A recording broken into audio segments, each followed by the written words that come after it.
Así que me parece que está lindo para... Hacemos algo muy cortito y compartido. Me parece que está bueno la fecha como hoy y demás para recordar que en nuestra fundación, casi en nuestros inicios como pueblo, como ciudad en Santa Fe, cuando todavía Santa Fe estaba en Cayastá, ¿no? Lo que era la Santa Fe de la Vieja, hubo lo que algunos llaman el primer grito libertario de Latinoamérica. Me parece súper exagerado, ¿no? Súper exagerado, me parece la situación. En realidad se trató de una revuelta más que interesante de criollos que los habían... Queda feo decirlo en tele, pero como estamos en las redes, ¿no? Estamos en redes. Los habían cagado, básicamente, los criollos, sí. Los habían traído...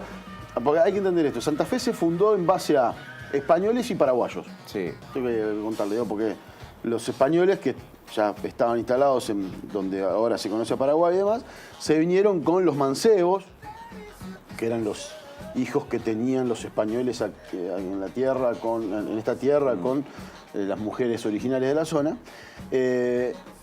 Algunos libros los describen como mancebos bien mancebos, o sea, pendejitos. ¿Y a quiénes se trajeron para venir acá? A los que tenían más quilombo con la ley, digamos, a los que eran más picantes, a los que eran más bravos, a los que tenían conflicto con la ley penal, como le gusta decir ahora, digamos, de una u otra manera, y se los trajeron acá prometiéndole que le iban a dar un presente y un pasar mejor que el que tenían en Asunción, que era donde vivían. Entonces dijeron, va a ser igualitario, le vamos a dar las mismas tierras que a los españoles, van a poder participar del gobierno de la nueva ciudad, etcétera, etcétera. Y cuando llegaron, eligieron la tierra y empezaron a repartir la manzana y los solares que se llamaban en esa época, decían, che, pete, me están garcando, me mandaron allá al fondo, no me dieron no me dieron más. Bueno, no le dieron lo que le prometieron y fueron los que, como siempre, además pusieron la joroba, digamos, para venir, para bancarse el viaje, para después laburar acá y para pelear. Y bueno, un buen día, quienes más o menos conocen la historia, Juan de Garay vino, fundó... Visitaba la ciudad, puerto intermedio entre el puerto de Buenos Aires y... Siguió camino por distintos motivos, tuvo que ir a rescatar a uno que lo tenían los indios amotinados contra un costado, después se tuvo que ir a Buenos Aires y demás, pero aprovechando la ausencia de Garay y el tole que se habían dejado, un buen día los muchachos cuentan que ayudado por el gobernador de Tucumán, Héctor, en aquel momento, y de Córdoba, que lo incentivaban. ¿Por qué lo incentivaban? Que armen revuelta, porque a ninguno de los dos le convenía que se arme un puesto intermedio en Santa Fe, porque no le convenía tener esa ruta, ¿no? Que lo jodían allá.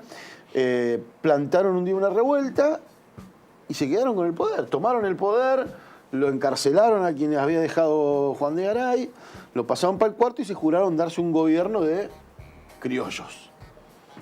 Que le duró poco, 28 horas más o menos. Sí, no sé si llegó al día. En donde uno de los españoles con los cuales los traicionó y los arcó, digamos, básicamente. Y terminó todo de una manera muy sanguinaria, ¿no? Con las cabezas cortadas de uno, de otro. En la plaza. Hubo un par que lograron zafar y se rajaron a Tucumán y dijeron, vamos a buscar la protección de quien está allá en Tucumán. Y cuando llegaron, justo lo habían tumbado el tucumano. Al que estaba en Tucumán y había uno nuevo que respondía a Garay, así que llegaron, le cortaron la cabeza, la pusieron y demás. Pensé que es una historia linda. En el medio hay inclusive documentos donde sí se plantea el grito libertario, ¿no? Se habían pasado de rosca los muchachos y largaron algunas cuestiones. Y bueno, me parece linda la historia. Hay algunos laburos hechos en Santa Fe sobre la historia de los 7 jefes audiovisuales que lo van a poder encontrar en YouTube, que están buenos. Muy buenos. Algunos financiados por lo que estábamos hablando hoy, ¿no? Por el Inca, Instituto Nacional del Cine. Jorge Álvarez hizo uno, ¿no? Jorge Álvarez hizo hace muchos años con atrás. La Tierra y su gente. Hizo toda la recreación, pero además de guerras y demás, creo muy impactante y hasta novedoso en aquel momento en la utilización de estrategias de filmación. Sí, lo de Jorge Álvarez. Porque el tipo se metía en una guerra armada, con una escenografía natural. El tipo se metía en el medio casi de los caballos para filmar. Él y un montón de gente que trabajó luego en Canal 13 y me parece que algunos todavía siguen trabajando dentro del equipo técnico de Canal 13. Bueno, es una historia muy linda y tiene ribetes muy interesantes de esa historia que uno puede seguir y que son realmente apasionantes. Hay un montón de material, y hay un montón de material incluso histórico, en los archivos de Santa Fe que uno los puede ir a buscar. Hay historias de traiciones atrás, que duraron 20 años, viudas que terminaron apuñalando al asesino de su marido. Esto es una historia muy alucinante. Había mucha tradición de que las asonadas y las grandes gestas tenían una especie de espigafetta cada una, ¿no? De relator. Entonces escribían. Y en muchos casos se archivaban, en otros casos se enterraban, ¿no? Muchos se han perdido y gran parte se recupera. Y lo que se recupera es fantástico porque te posibilita reconstruir mucho de la historia, en Santa Fe sobre todo. Pero aparte de entender el uso del lenguaje que utilizaban en aquel momento. Castizo. Que es castizo, que es muy interesante. Y que también es un planteo para quien quiera reconstruir historia, ¿no? Y ficcionar y demás. Digo, y que puede pasar lo mismo también con la historia de más adelante, con el 1810 y demás, cuando planteás y te imaginás a los patriotas, y en realidad si lo ponés de verdad, los tipos decían, pues hombre, que tal cosa y tal otra, hablaban así, digamos, Sí, sí. Entonces es medio chocante, ¿no? Pero bueno, interesante. Hay mucho material original que lo pueden consultar, hay cuestiones audiovisuales, está bueno que lo laburen con los chicos en las escuelas y demás, pero está bueno para los grandes que no tienen mucha data. Hay muchos historiadores, investigadores de Santa Fe.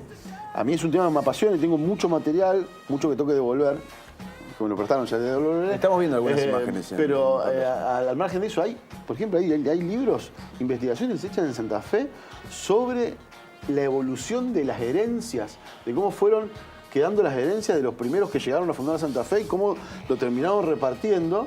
Con lo cual, con el árbol genealógico, cómo se fueron pasando la herencia de las familias, como nosotros le decimos familias patricias, y que no son patricias. Sí, sí. Son los primeros que llegaron y cómo se fueron ramificando. Hay libros escritos sobre el uso del caballo en esa época. Hay libros escritos sobre la cerámica. Es muy, muy interesante, así que el que le despierte curiosidad, está bueno. Sepan que hay un montón de material que van a encontrar en todos lados. Está bueno.